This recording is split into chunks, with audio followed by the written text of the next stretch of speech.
के क्षेत्रफलों का योगफल 117 मीटर स्क्वायर है यदि उनके परिमाणों का अंतर 12 है, वो परिमापों का अंतर 12 है, तो दोनों वर्गों की भुजाएं ज्ञात कीजिए।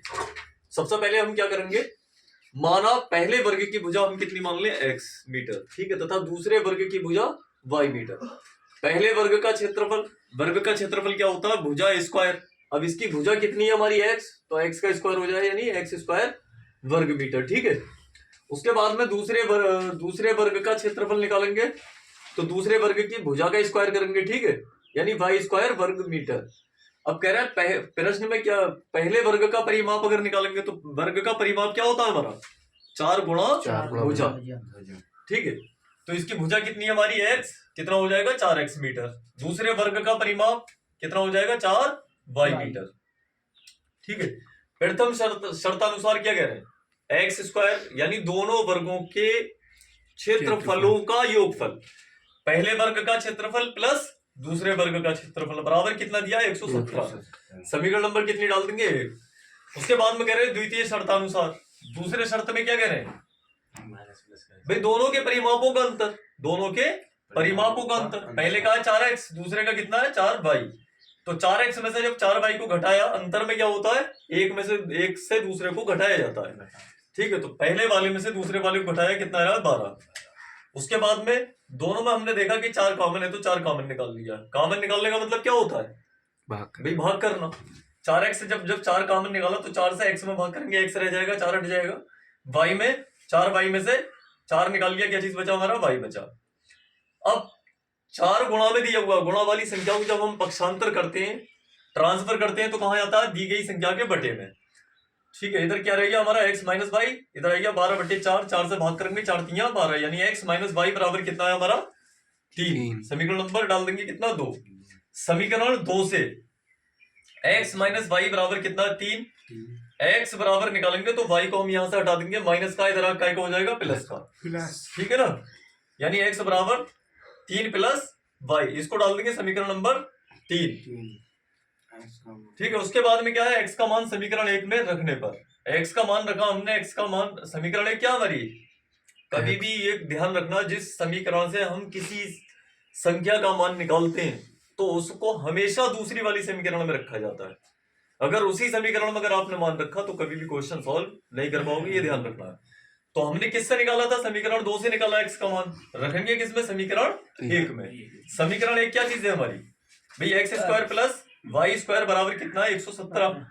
x की जगह उठा के केवल हमें x का मान रखना, कितना 3 प्लस y, स्क्वायर हमारा जैसा बिल्कुल वैसी लगा रहेगा, ठीक है, प्लस y स्क्वायर बराबर 117। अब फार्मूला हमें पता होना चाहिए भाई, a प्लस बी का होल स्क्वायर वाला, तो क्या होता है हमारा a square plus B square plus 2ab, ठीक है ना, प्लस जैसा y स्क्वायर जैसा दिया बिल्कुल वैसी लिखना है, बराबर 117। अब इसका स्क्वायर का मतलब क्या चीज है, 3 तियां 9, y का स्क्वायर तो y रहेगा प्लस 2 तियां 6y, कितना 6y प्लस कितना हमारा y स्क्वायर बराबर 117। अब देखा हमने 1y और 1y कितना हो गया हमारा 2y स्क्वायर, 1y स्क्वायर और 1y स्क्वायर कितना हुआ 2y स्क्वायर प्लस कितना हमारा 6y प्लस 9 और प्लस के 17 117, इधर आगे काय हो जाएंगे माइनस के 117, क्योंकि द्विघात समीकरण का रूल क्या होता है, बराबर के बाद में हमेशा 0 रखा जाता है, ठीक है। अब क्या करेंगे हम भाई, 2y स्क्वायर तो हमारा इसी रहेगा प्लस 6y भी हमारा इसी रहेगा, 117 में से 9 घटाए माइनस के ज्यादा है, दो विपरीत चिन्ह वाले हमेशा घटाए जाते हैं, कभी भी जोड़े नहीं जाते। तो हम क्या करेंगे, 117 में से 9 को घटा देंगे, कितने बचे माइनस के 108 बराबर 0, ठीक है। अब हमने इसमें देखा पूरे में, पहले तो हमने क्या काम करा कि 108, भाई फार्मूले पर हमें थोड़ा फोकस करना पड़ता है, क्या होता है ax square plus bx plus c, उससे तुलना करी जाती है हमेशा। तो सबसे पहले इसके साथ में ये क्या चीज है हमारा a, और ये क्या चीज है हमारा c, और ये क्या चीज है b, ठीक है ना। तो a और c की गुणा करके देखते हैं हम, कितना है हमारा 216।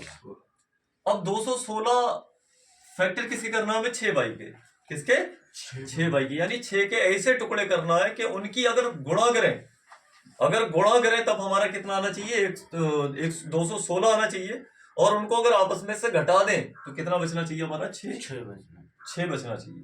ठीक है, घटाने पर जब ए और सी के चिन्ह अलग अलग हो तो फैक्टरों कैसे करते हैं हम, घटाने पर। कैसे करते हैं, घटाने पर। ये ध्यान रखना, जब चिन्ह अलग अलग हो तो घटाने पर किए जाते हैं फैक्टर बीच के, और जब चिन्ह एक जैसे हो तो जोड़ने पर किए जाते हैं।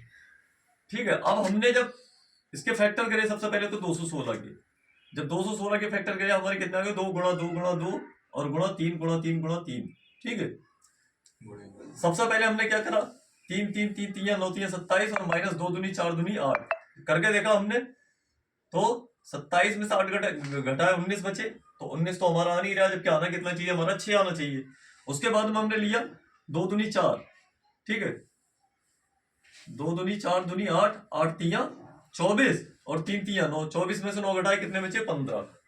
तो ये भी हमारा जो है, क्योंकि इसकी भी जरूरत नहीं है हमारे कितने आना चाहिए, 6 आना चाहिए।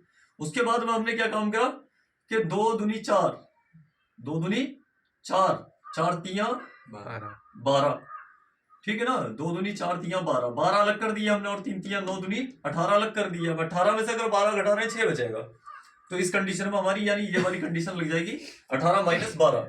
तो 18 माइनस 12 रखा, 6 के फैक्टर ऐसे करे कि घटाने पर हमारा 6 बचे, तो 18 माइनस 12, और 18 12 की अगर गुणा करेंगे तो कितने हो जाएंगे, 216। ठीक है, वाई को बाहर लिख लिया माइनस 108। अब हमने क्या करना है भाई, बाकी चीजों को तो वैसे लिखना है, वाई से केवल अंदर गुणा करना है। प्लस है, बाहर क्या है, प्लस, चिन्ह पे कोई फर्क नहीं पड़ेगा।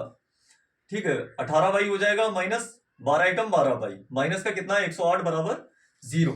अब हमें क्या करना है आगे भाई, सीधी सी बात है, इसमें से हम कुछ कॉमन दो हिस्से, 2 पार्ट में बांट लेते हैं, 2 हिस्सों में कर लेते हैं इसको। तो एक हिस्सा हमारा ये हो जाएगा, एक हिस्सा हमारा ये हो जाएगा।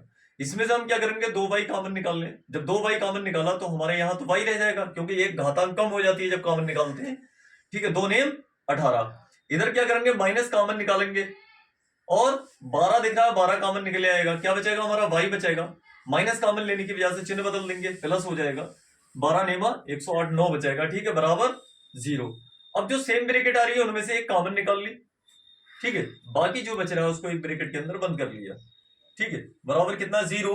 y प्लस 9 बराबर 0 है, तो y बराबर कितना हो जाएगा, माइनस 9। तो माइनस वाला मान हम नहीं लेते हैं। ठीक है, उसके बाद में क्या चीज है, 2y माइनस 12 बराबर 0। तो 2y बराबर माइनस के 12, क्योंकि पहले गिनती को पक्षांतर किया जाता है, जो केवल नंबर से होते हैं, जो संख्याएं होती हैं केवल उनको पहले पक्षांतर किया जाता है, ट्रांसफर किया जाता है, चाहे पक्षांतर कह लो या ट्रांसफर कह लो। ठीक है, तो माइनस 12 को जब हमने पक्षांतर करा, इधर आप क्या हो जाएंगे, प्लस के 12। y बराबर निकालेंगे हम, तो 2 भी हटाना पड़ेगा यहाँ पे, तो गुणा में 2 दिया हुआ कहां जाएगा, बटे में। 2 से भाग करेंगे 2 छक 12, यानी y बराबर कितना है, 6। प्लस वाला मान हम पॉजिटिव मान लेते हैं, ठीक ध्यान है, ठीक है ना। कौन सा मान लेते हैं, पॉजिटिव वाला, यानी प्लस वाला। धनात्मक मान लिया जाता है, ऋणात्मक मान नहीं लिया जाता, ये ध्यान रखना है। y का मान समीकरण 2 में रखने पर, समीकरण 2 क्या चीज है हमारी, देखो समीकरण 2 में भी रख सकते हैं, समीकरण 3 में भी रख सकते हैं। काय में, समीकरण 2 या समीकरण 3 दोनों में रख सकते हैं y का मान। ठीक है ना, तो x माइनस वाई बराबर 3 है, तो x माइनस वाई की जगह y का मान उठा कर रख दिया हमने, 6 बराबर 3। तो x बराबर कितना हो जाएगा, 3 प्लस 6 बराबर, मतलब माइनस 6 बराबर के बाद भेजे काय के हो जाएंगे, प्लस के। ट्रांसफर करेंगे काय के हो जाएंगे 6, माइनस के थे, यहाँ पर आगे काय के हो जाएंगे प्लस के, यानी x बराबर 3 और 6 कितने हो गए, 9। ठीक है ना, पहले वर्ग की भुजा बराबर क्या मानी हमने, x बराबर कितना है हमारा 9 मीटर। दूसरे वर्ग की भुजा हमने क्या मानी, y, और y का मान कितना है 6 मीटर, यानी टोटल कितना हो गया 9 और 6 मीटर।